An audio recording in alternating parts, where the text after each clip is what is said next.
I'm a sound engineer and a musician. I play in the secular world. I also play in the church.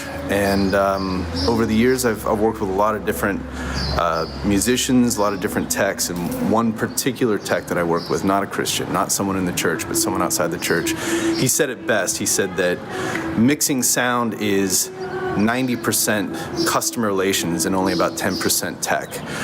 You got to make sure that the person on stage trusts you. You got to make sure that they're getting exactly what they need, and it's your job to give that to them. They can't do it themselves. When I'm mixing sound, what that 90% looks like for me is I definitely walk the room. So I will put myself in the seats where the people's ears. I always say to my techs, nobody's sitting in this seat. You're the only one with your ears in this location. So get out, go where their ears are. Listen to what the people in the congregation are hearing and make sure that you're mixing for them, not yourself. I'll walk up on stage. At our church, we don't have in-ears, we have wedges. So I'll walk up on stage, I'll stick my ears in every single one of those wedges, and I'll listen to what the musicians are actually hearing.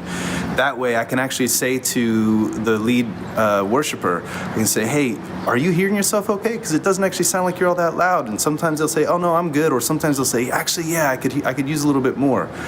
I put myself in the location of every single one of those customers to make sure that I'm giving them the utmost of what they need. We as sound techs are meant to sort of fuse ourselves with the worship team, with the ministry that's happening, the Holy Spirit moving through the room. We're meant to cooperate with all of that and to be a perfect unity with the work that he's doing there. And so I think that we just got to do whatever we can to make sure that that relationship between stage and booth is solid, is complete. The benefit of that is that in the end things do sound good, right? In the secular world, it's oftentimes it just doesn't matter what happens. You know, it doesn't matter what bridges get burned or relationships get frayed, but as long as it sounds good.